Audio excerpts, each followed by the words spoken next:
আমি সকালে 2009 থেকে 2024 পর্যন্ত সকল শহীদের স্মরণে এই গৌরনদী আগুলঝরা উপজেলা এবং পৌরসভার যৌথ উদ্যোগে যে স্মরণ সভা হয়েছে সেখানকার বক্তব্যে আমার বক্তব্যের মূল অংশটা আমি মোটামুটি আপনাদেরকে জানিয়েছি, বলেছি। সাংবাদিক ভাইরা ছিলেন, গণমাধ্যম ছিলেন। আমরা আমাদের বক্তব্য, আমার বক্তব্য, এই 3 ইউনিটের বক্তব্য আমরা মূলত কম বেশি বলেছি। এখন আমি যে আলাপগুলি করব এই আলাপগুলি মূলত সাংগঠনিক আলাপ, কেননা আমি জনসভায় বক্তৃতা করতে এখন দাঁড়াই নাই। এখানে আপনারা যারা উপস্থিত আপনারা সবাই দলের নেতা, কেউ ওয়ার্ডের নেতা, কেউ ইউনিয়ন পর্যায়ের নেতা, কেউ উপজেলার পর্যায়ের নেতা, কেউ এই কমিটি, কেউ সেই কমিটি। অতএব এখানে আমিও যা আপনারাও তা, আমরা সবাই দলের কিন্তু রেজিস্টার্ড নেতা কর্মী, তাই না? এখানে নেতা কর্মীর বাইরে কেউ নাই।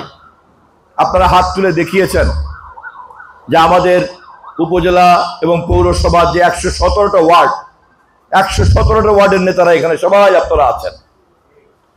আমি অভিনন্দন জানাই এই 3 ইউনিটের নেতৃবৃন্দকে, উপজেলা এবং পৌর নেতৃবৃন্দকে, যা আপনারা ইতিমধ্যেই অত্যন্ত সফলভাবে প্রত্যেকটা ওয়ার্ডে আপনারা আপনাদের দলের কমিটির কাঠামো তৈরি করেছেন এবং প্রাথমিক সদস্য সংগ্রহের কাজ এই ওয়ার্ড বিএনপির মাধ্যমে চলবে এবং সেই সদস্যদের কাউন্সিলরকে নিয়ে আমরা উপজেলা কাউন্সিল অনুষ্ঠিত করব।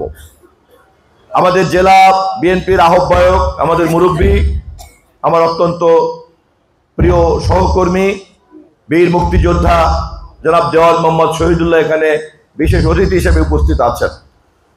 জেলা বিএনপির সদস্য সচিব আমার স্নেহাস্পদ মিজানুর রহমান খান মুকুল এখানে উপস্থিত আছেন।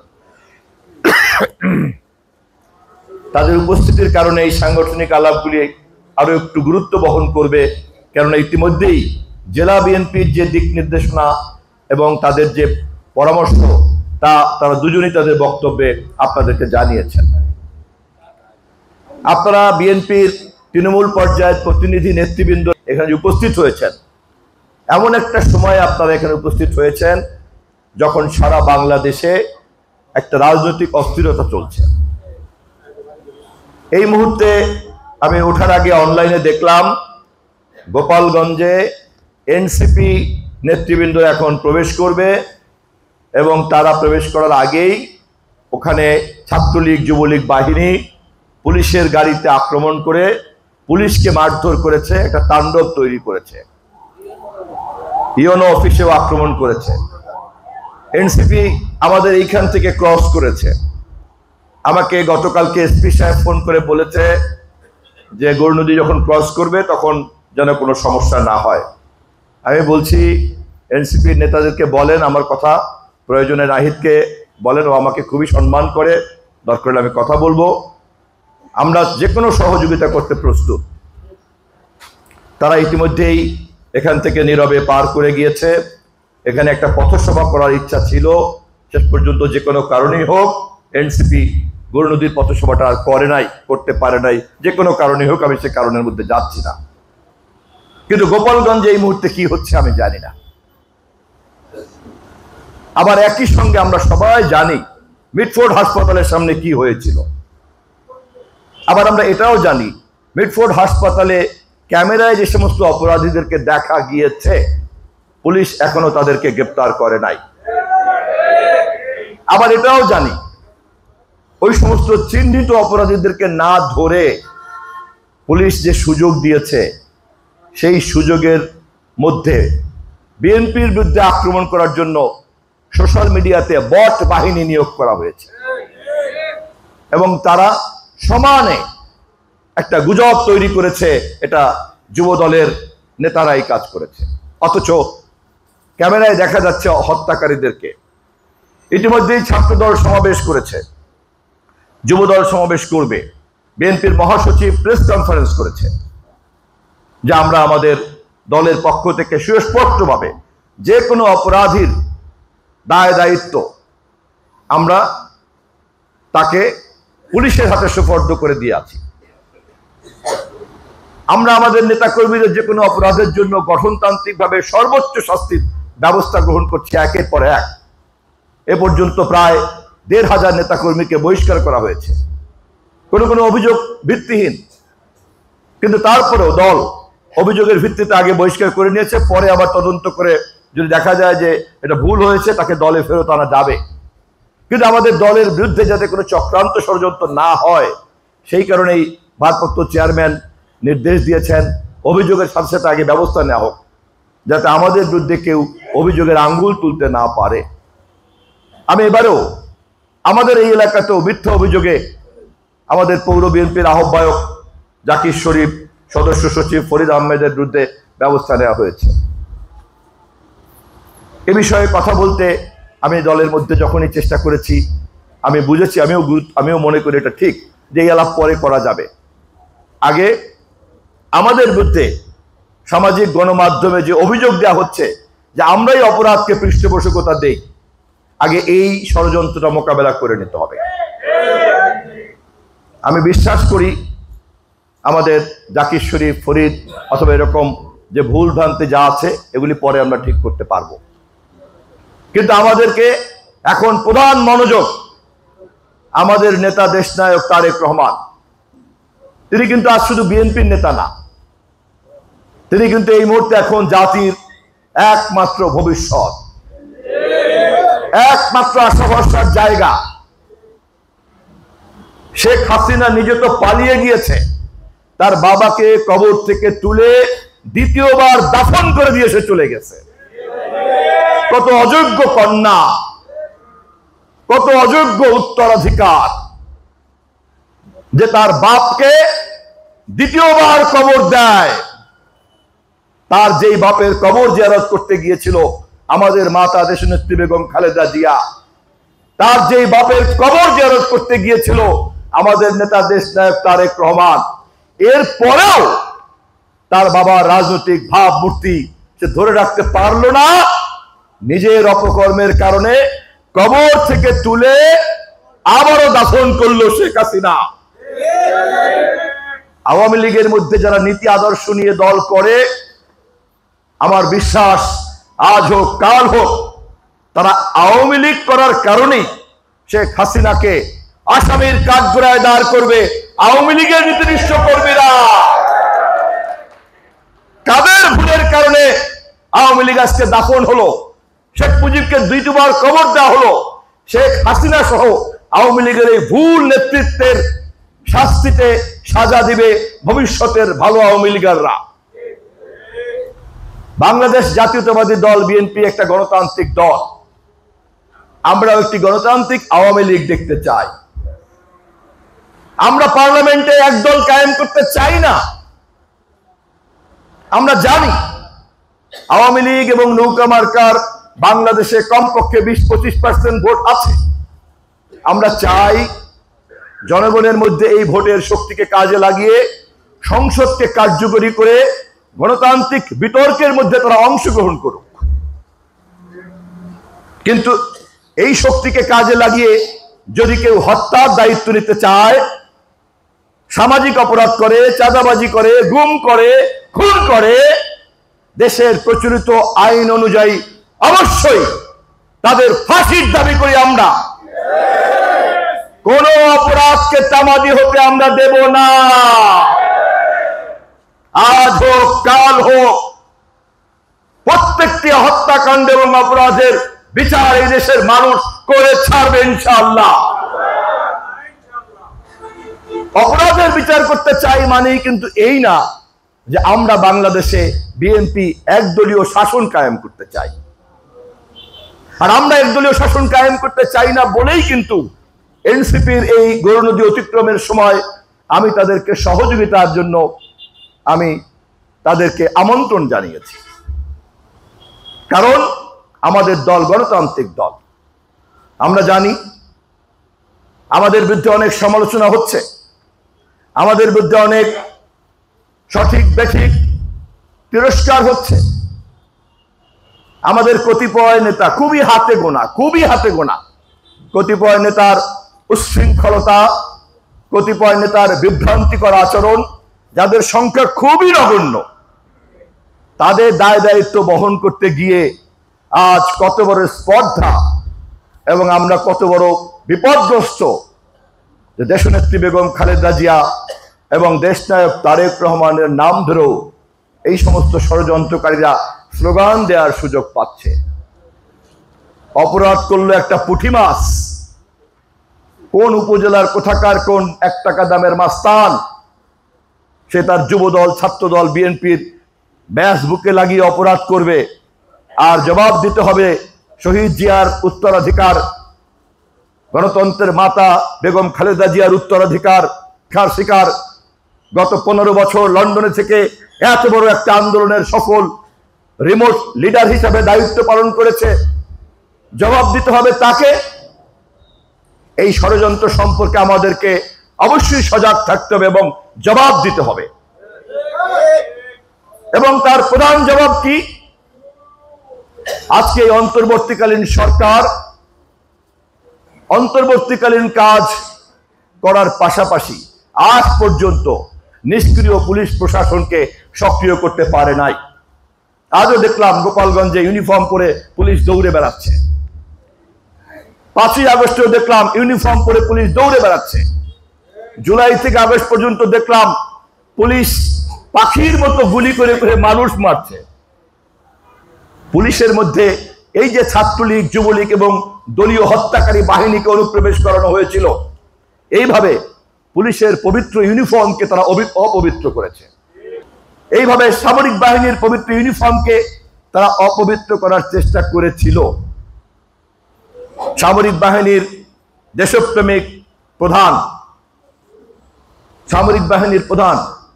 তিনি অত্যন্ত দেশপ্রেমিক দায়িত্ব পালন করে সামরিক বাহিনীকে দলীয়করণের হাত থেকে রক্ষা করেছে, দেশকে রক্ষা করেছে, জাতিকে রক্ষা করেছে। আমরা এই অনুষ্ঠানে সকলের পক্ষ থেকে আবার সামরিক বাহিনী, দেশপ্রেমিক সামরিক বাহিনীর এই দেশপ্রেমিক ভূমিকার কারণে তাদেরকে অভিনন্দন জানাই। অন্তর্বর্তীকালীন সরকারের প্রধান সহ সরকারের অনেকে নানান সময় বিভ্রান্তিকর কথাবার্তা বলেন। তারা অনেকেই এখন চুপ করে গিয়েছেন, কারণ তাদের বিভ্রান্তির অনেকটা অবসান ঘটেছে। কারণ জাপানের রাজধানী টোকিওতে বসে প্রধান উপদেষ্টা বলেছিলেন একটি দল ছাড়া আর কেউ ডিসেম্বরের নির্বাচন চায় না, কিন্তু তার কিছুদিনের মধ্যেই উনি লন্ডনে গিয়ে সেই দলের প্রধান আমাদের নেতা দেশনায়ক তারেক রহমানের সঙ্গে বৈঠক করে বলেছেন ফেব্রুয়ারির মধ্যে অবশ্যই নির্বাচন হবে। আমরা প্রধান উপদেষ্টাকে প্রশ্ন করতে চাই না টোকিওতে আপনি কথা কেন বলেছিলেন। আমরা অভিনন্দন জানাতে চাই লন্ডনে আপনি আমাদের নেতার সঙ্গে একমত পোষণ করেছেন ফেব্রুয়ারিতে নির্বাচন বাংলাদেশের মাটিতে আপনার ঘোষণা অনুযায়ী হতে হবে, হতে হবে, হতে হবে।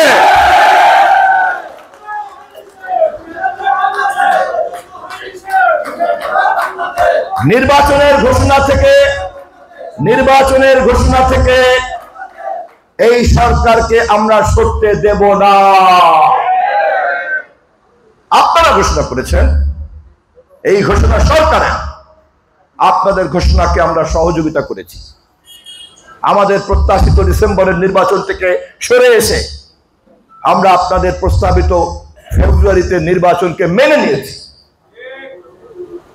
দেশের মালিক জনগণ, রাষ্ট্রের মালিক জনগণ।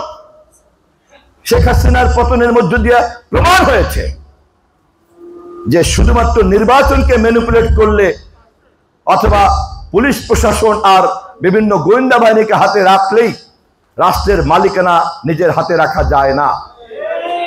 ভোটের মাধ্যমে যদি জনগণের কথা কোন সরকার না শুনতে পায়, রাজপথে ওই সরকারকে কথা শুনতে বাধ্য করতে পারে এই দেশের জনগণ। বুক চিতিয়ে গুলি বহন করতে পারে আবু সাইদের মতো হাজার হাজার নেতা কর্মীরা, এবং পালিয়ে যেতে বাধ্য হয় শেখ হাসিনার মতো ফ্যাসিবাদ আর স্বৈরাচার। আমাদের বিশ্বাস ডক্টর ইউনূসের মতো প্রজ্ঞাবান বিজ্ঞবান ব্যক্তি ইতিহাসের নিকট অতীতের এই শিক্ষা তাদের আছে। অতএব বিনা নির্বাচনে ক্ষমতা আঁকড়ে থাকার মতো দুঃস্বপ্ন এবং উদ্ধত্ত কেউ দেখাবে না। আমরা বিশ্বাস করতে চাই, আমরা দেখতে চাই অধ্যাপক ইউনূসকে কেউ যেন বিভ্রান্ত না করে, কিন্তু আমরা দেখেছি, আমরা জেনেছি বিভ্রান্ত করার চেষ্টা কিন্তু বহাল আছে। ফেসবুক খুললেই আমরা দেখছি, খুবই দুঃখজনক, আমাদের পবিত্র কোরআন, আমাদের পবিত্র ধর্ম, আমাদের পবিত্র মসজিদকে ব্যবহার করে এই সরকারকে বিভ্রান্ত করার চেষ্টা করা হচ্ছে। আমরা সরকারকে সজাগ করেছি, ধর্মকে হাতিয়ার করে কেউ যদি জনগণের প্রতিনিধিত্ব দাবি করতে চায়, পরিষ্কার করে বলতে চাই, এই দেশের মানুষ ধর্ম বিশ্বাসী, কিন্তু এই দেশের মানুষ ধর্ম নিয়ে ব্যবসা করা পছন্দ করে না। এই দেশের মানুষ রাজনীতির ক্ষমতার হাতিয়ার হিসাবে পবিত্র কোরআনকে ব্যবহার করতে দেবে না, দেবে না, দেবে না। আমাদেরকে সে কারণেই সতর্ক হতে হবে, কারণ এই ষড়যন্ত্র চক্রান্ত এবারে এমন এক পর্যায়ে পৌঁছেছে, আমাদের পবিত্র ধর্ম বিশ্বাসকেও পুঁজি করা হচ্ছে। এরকম একটা পরিস্থিতিতে আপনারা যারা নেতা, ওয়ার্ডের নেতা, ইউনিয়নের নেতা, অঙ্গ সংগঠনের নেতা, আপনারা কি পরিমাণ সজাগ থাকতে হবে বলেন তো? কি পরিমাণ দায়িত্বশীল থাকতে হবে আপনারা বলেন তো? আপনাদের আচারে আচরণে, আপনাদের কথায় বর্তায়, ইউনো অফিসে আপনাদের আগমন, ভূমি অফিসে আপনাদের আগমন, থানাতে আপনাদের অনুপ্রবেশ, হেলথ কমপ্লেক্সে আপনাদের অনুপ্রবেশ, থানা স্বাস্থ্য কর্মকর্তার ওখানে আপনাদের অনুপ্রবেশ, প্রেস ক্লাবে আপনাদের অনুপ্রবেশ, সাংবাদিকদের সঙ্গে আপনাদের কথা বলার সংস্কৃতি। আর এখন তো ক্যামেরার যুগ, হয় যেখানে ঢুকবেন সেখানে সিসি ক্যামেরা আছে, আর নাহলে আপনার যে কোনো আচার আচরণকে ক্যামেরায় বন্ধ। এই যে একটু আগে বসে বসে দেখলাম না গোপালগঞ্জে, দেখেন পুলিশ দৌড়াচ্ছে, যে কোনো একজন তুলেছে দিয়ে দিয়েছে। ফলে আপনি অশ্লীল ভাষায় গালাগালি করবেন, বিএনপির নাম বলে আপনি কাউকে আক্রমণ করতে যাবেন, আপনি মনে করবেন যে এটা পরে বললেই তো হলো, না আমি বলি নাই, আমি বলি নাই, না, সম্ভব না। আর এই ভিডিও রেকর্ড যদি একবার হাতে যায়, আমাদের বিরুদ্ধে যারা ষড়যন্ত্র করতে চায় তাদের হাতে, তাহলে আপনার এই অপকর্মের দায়িত্ব কি তারেক রহমান গ্রহণ করবে? আপনার এই অপকর্মের কারণে কি ধানের শীষের ক্ষতি করতে হবে? এটা কে রক্ষা করবে? এই দলকে পাহারা দেবে কে? তারেক রহমান, বেগম খালেদা জিয়ার ভাবমূর্তিকে কে পাহারা দেবে? এই পাহারা দেওয়ার দায়িত্ব পালন করতে হবে আমাদের। এই মুহূর্তে আমাদের দুইটা শত্রু। একটা শত্রু হচ্ছে যারা দেশনেত্রী বেগম খালেদা জিয়া, তারেক রহমানের ভাবমূর্তিকে নষ্ট করার জন্য সরকারের মধ্যে বাইরে বিভিন্ন পরিচয় দিয়ে চক্রান্ত করছে, ষড়যন্ত্র করছে এবং সোশ্যাল মিডিয়াতে সত্য মিথ্যা বানিয়ে বানিয়ে কথা বলছে, তারা আমাদের প্রধান শত্রু। আর দ্বিতীয় শত্রু আমাদের ঘরের মধ্যে, আমাদের ঘরের মধ্যে আমাদের বেয়াদব কর্মী, আমাদের বেয়াদব সহকর্মী, আমাদের উদ্ধত্তবান সহকর্মী, যারা নিজেদেরকে সম্রাট মনে করে, নিজেদেরকে বিরাট গডফাদার মনে করে, দলের কর্তৃত্ব নেতৃত্বের বাইরে যারা আলাদা একটা গডফাদার হওয়ার চেষ্টা করে,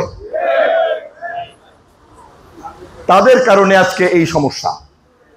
ভবিষ্যতের রাজনীতি যদি আমাদেরকে করতে হয়, তাহলে আমরা আমাদের এই বিপথগামী বন্ধুদেরকে সংশোধন করতে হবে। আমি বলছি না যে তাদের ত্যাগের কোনো মূল্য নাই, এরা আবার অনেকেই কিন্তু অনেক ত্যাগী, বিকজ পুরনো রাজনীতির কারণে তাদের এখনো অনেক এই ব্যাপারে ভুল ভ্রান্তি রয়ে গেছে। খুব অবিলম্বেই আপনাদের সিনিয়রদের দায়িত্ব, এখানে যারা আছেন তারা সবাই আপনারা সিনিয়র, আপনারা আপনাদের সংশ্লিষ্ট এলাকার এই ধরনের বিপদগামীদেরকে বুঝিয়ে বুঝিয়ে কথা বলবেন। আমরা দলের সিনিয়ররা বসে উপজেলা বিএনপি, পৌর বিএনপি, 2 উপজেলার বিএনপি, আমরা একটা গোপনে কোর কমিটি করব।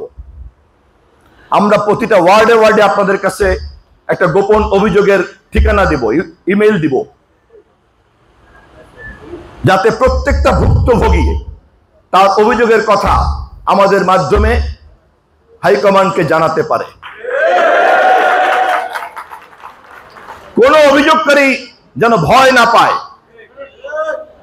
যে খানজাপুরের বড় নেতা সে মেরেছে, এই কথা আবার নালিশ করতে গেলে তো গৌরনদীতে গেলে আমার ঢুকতে দেবে না, জহিরুদ্দিন স্বপনের বাড়িতে গেলে তো আমার আইসা আবার মারবে, তুই গেলি কেন বাড়িতে? আমি শুনেছি এরকম ঘটনা, যে আমার বাড়িতে কেন গেছে সেই কারণে আবার তাকে ধরে আবার ধমকাইছে। আমি অবাক হয়ে গেছি যে আমার সঙ্গে দেখা করবে, কথা বলবে, সে আমাকে ভোট দিছে, 2 বার এমপি বানাইছে। আমি যে কয়দিন বেঁচে আছি সেই কয়দিন এই এলাকার মুরব্বী, আমি আগামীতে নির্বাচন না করলেও তো আমি একজন মুরব্বী, তার অধিকার আছে আমার কাছে যাওয়ার। আর বিএনপির নেতা, ছাত্র দলের নেতা, যুব দলের নেতা, মহিলা দলের নেতা এই পরিচয় দিয়ে আমার বাড়িতে কেন গিয়েছে সেজন্য অভিযোগ কৈফিয়ত চাইতে হবে।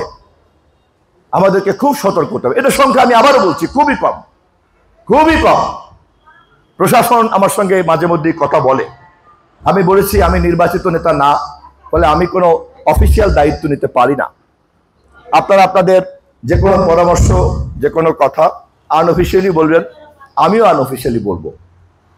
কিন্তু একথা খুবই দুঃখজনক, একথা খুবই দুঃখজনক যে ইতিমধ্যেই প্রশাসনকে বিগত সরকার এমনভাবে দলীয়করণ করেছে এবং সেই দলীয়করণকে পছন্দ করে না। এর বিপরীতে আরেক দল লোক প্রশাসনে খুব ক্ষুদ্র অংশ তৈরি হয়েছে, তারা মনে করে আওয়ামী লীগও যা, বিএনপিও তা। আমি অবাক হব না যদি এই উপজেলার কোনো গুরুত্বপূর্ণ কর্মকর্তা, কোনো পুলিশ কর্মকর্তা, কোনো স্বাস্থ্য কর্মকর্তা যদি ওই রকম বিপ্লবী কর্মকর্তা হয়ে থাকে যে তিনি তার সরকারি পদকে ব্যবহার করবেন বিএনপিকে আওয়ামী লীগের সমান সমান বানানোর জন্য। আমি শুধু সেই সমস্ত কর্মকর্তাকে বলে দিতে চাই, আপনি যে রাজনৈতিক নেতাদেরকে চেনেন ওটাই কিন্তু একমাত্র রাজনৈতিক নেতা না। আমার মতো ক্ষুদ্র রাজনৈতিক নেতা কর্মীরাও গত 50 বছর এই মাটিতে আগুনে পুড়তে পুড়তে বাংলাদেশের রাজনীতিতে একজন রাজনৈতিক কর্মী হিসাবে নিজের জায়গা তৈরি করে নিয়েছি।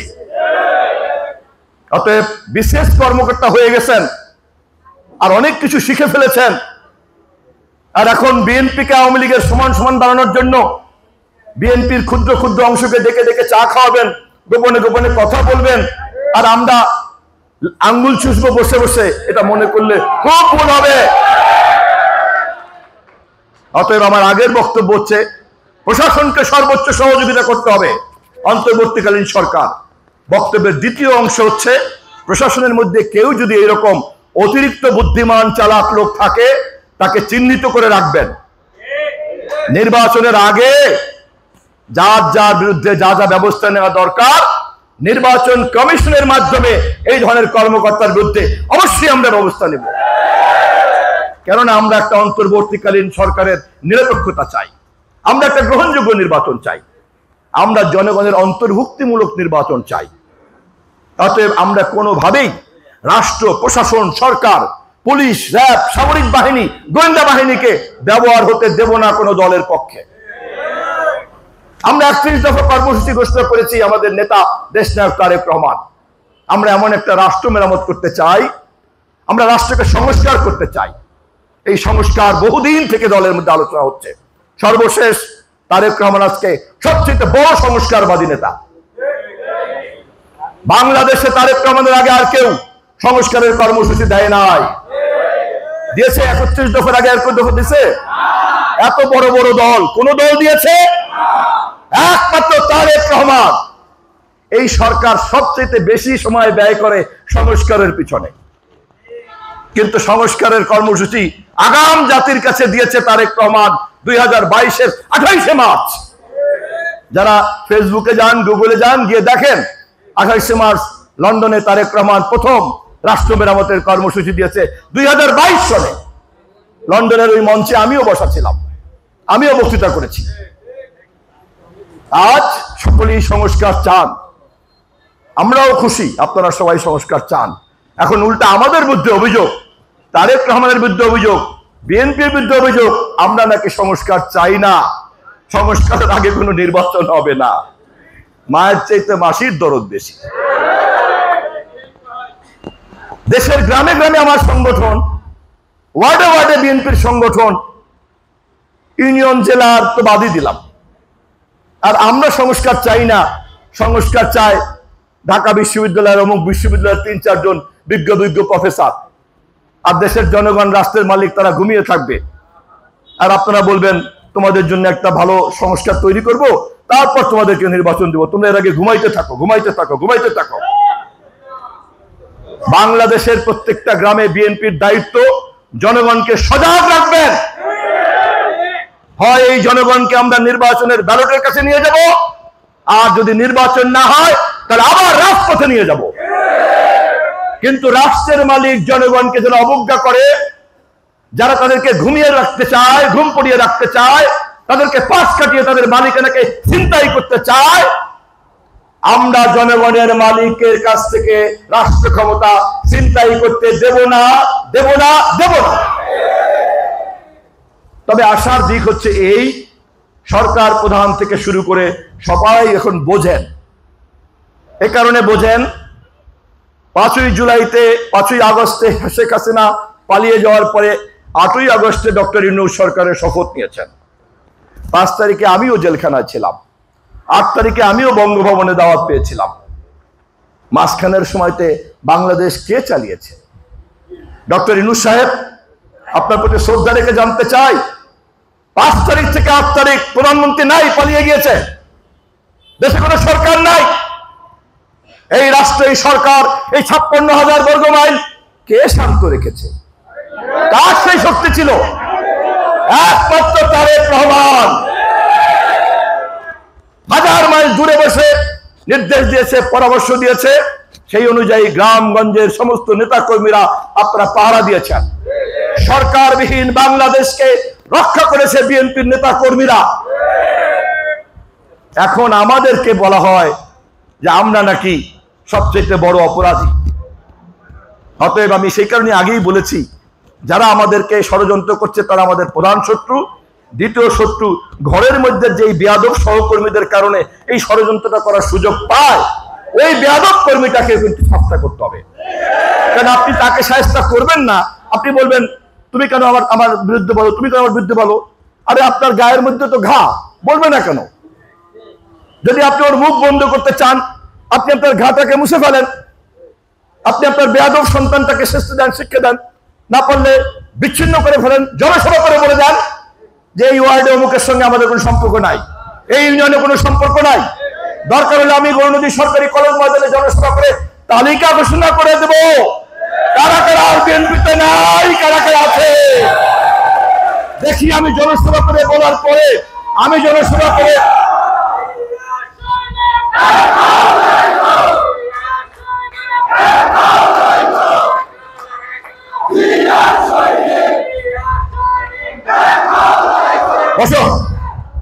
আমি দেখতে চাই যে জনসভা করে এই তালিকা দেওয়ার পরে তারপরে তারা কি করবেন। আমার গাড়িতে আক্রমণ করবেন, আমার বাড়িতে আক্রমণ করবেন, আমাকে আঘাত করবেন।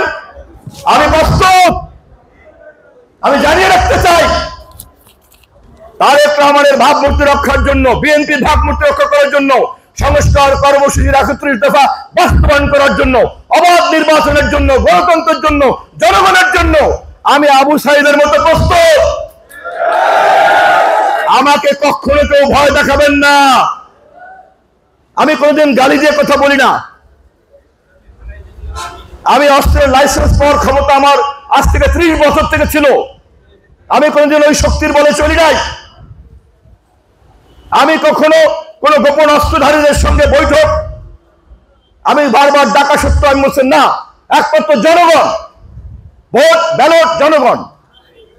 আর সেই কারণে যদি আমাকে অপমান এবং মৃত্যু বহন করতে হয়, আমি দলকে রক্ষা করার জন্য, বেগম খালেদা জিয়ার ভাবমূর্তির জন্য, তারেক রহমানের ভাবমূর্তির জন্য আমি আবু সাইদ হওয়ার জন্য প্রস্তুত থাকলাম, আপনাদেরকে জানিয়ে রাখলাম।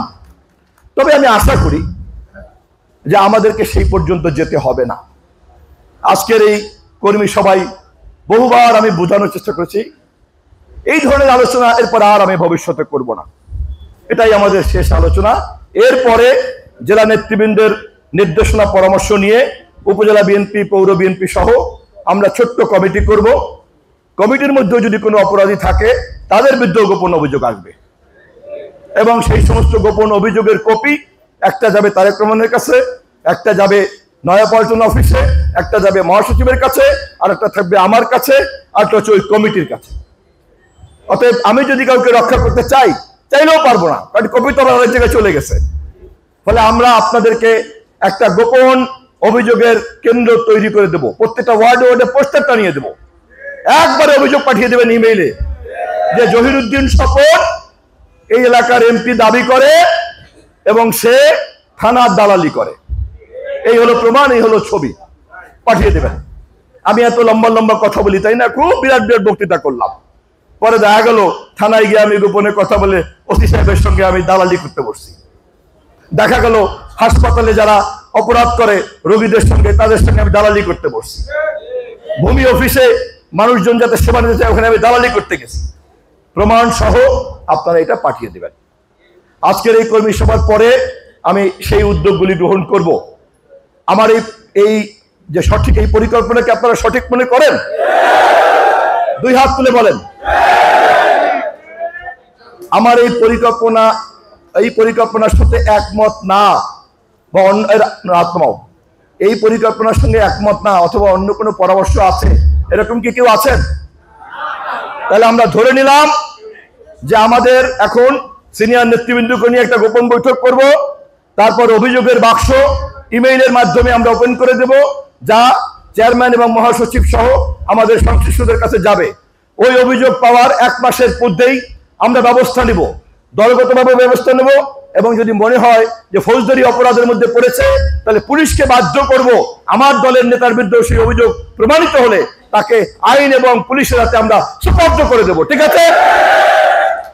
এরপরেও যদি আমরা না পারি, আমরা দলের পক্ষ থেকে জনসভা করব, শুধুমাত্র আইন শৃঙ্খলার উপরে জনসভা হবে, শুধুমাত্র এলাকার জনগণের কাছে তারেক রহমানকে যারা বিভ্রান্ত করতে চায়, অপরাধী করতে চায়, এটা যে মিথ্যা এবং আমরা যে আমাদের দলের মধ্যে তা প্রশ্রয় দেই না, এটাকে প্রমাণ করার জন্য আমরা সমস্ত জনগণকে সাক্ষী রেখে একটা জনসভা করে সেইখানে জনগণকে সাক্ষী রেখে অপরাধীদের নামের তালিকা দিয়ে দেব, আর পুলিশ প্রশাসনকে আসামির কাঠগড়ায় দাঁড় করব যে আমরা এতবার বলা সত্ত্বেও পুলিশ অপরাধীদেরকে ধরতে পারে নাই। আমরা সব খবর রাখি, পুলিশ অপরাধীদেরকে ধরতে পারে কি পারে না, না পারলে কেন পারে না, কোন নেতার সঙ্গে কি খাতির, এবং ওখানে কমিশন কি কি হয়, আমরা সব খবর রাখি। রেভিনিউর টাকা দিয়ে বেতন নেবেন, জনগণের ট্যাক্সের টাকা দিয়ে বেতন নেবেন, অথচ কোনো প্রশাসন থাকবে না, দেশে কোনো প্রশাসন থাকবে না। আপনাদের ব্যর্থতার কারণে সব দোষ তারেক রহমানের। আইজি কি করে, হোম মিনিস্টার কি করে, স্বরাষ্ট্র সচিব কি করে, এসপি কি করে, ডিআইজি কি করে, ওসি কি করে, সাব ইন্সপেক্টর কি করে? তোমাদেরকে তো কাজ দেওয়া হয়েছে, এই বেতন নাও কেন, এই স্বরাষ্ট্রমন্ত্রী বেতন নাও কেন? বেতন তো আপনি নেন তো এই কারণেই যে আপনি জনগণকে আইন শৃঙ্খলা সেবাটা দিবেন। আপনাকে কি বলা আছে যে জহিরুদ্দিন স্বপনকে ধরা যাবে না? কে বলছে আপনাকে? আপনাকে কি বেগম খালেদা জিয়া, আপনাকে তারেক রহমান, আপনাকে কি উপদেষ্টা বলছে যে জহিরুদ্দিন স্বপন অপরাধ করলে ওরা ধরো না? তাহলে কেন ব্যবস্থা নিচ্ছেন না আইজি সাহেব? আমরা সহযোগিতা করতে চাই, আমরা পুলিশকে সহযোগিতা করার জন্য, পুলিশকে আইন শৃঙ্খলাতে শক্তিশালী করার জন্য অবিলম্বে থানার সামনে আমরা গণসমাবেশের কর্মসূচি দেব। আমরা দেখতে চাই যে আমরা সহযোগিতা করতে চাইলেই পুলিশ নিতে পারে কিনা। ইউনোর প্রশাসন এই যে ভিজিডি ভাতা, বিধবা ভাতা, অমুক ভাতা, তমুক ভাতা, নানান রকম সুবিধাভাগী ভাতা আছে না, ইউনিয়ন পরিষদ কখনো কখনো এটা সঠিকভাবে বন্টন করে, কখনো করে না। অনেকেই অভিযোগ করেছে, ইউনো সাহেবের দায়িত্ব এগুলিকে সঠিকভাবে বন্টন করা। সে যাতে সঠিকভাবে বন্টন করতে পারে, নির্বাচিত সরকার না আসা পর্যন্ত আমরা তাদেরকে সহযোগিতা করতে চাই। সেই কারণে ইউনো অফিসের সামনে আমরা সমাবেশ দিব সহযোগিতা করার জন্য। কিন্তু সহযোগিতা যদি না নিতে পারে, পরের প্রোগ্রাম হবে ব্যর্থতার প্রতিবাদে। এইভাবে দলের অপরাধীদের বিরুদ্ধে আর অপরদিকে প্রশাসনকে সহযোগিতা করার জন্য কর্মসূচি আর অভিযোগের বাক্স খুব দ্রুত আপনাদের সামনে হাজির করার জন্য আমি দলের সিনিয়র নেতাদেরকে নিয়ে বৈঠক করব। এই পরিকল্পনা নিয়ে এই আলোচনা এখানে শেষ করলাম। খুদা হাফেজ। বাংলাদেশ জিন্দাবাদ। শহীদ জিয়া অমর হোক। খালেদা জিয়া জিন্দাবাদ। তারেক রহমান জিন্দাবাদ।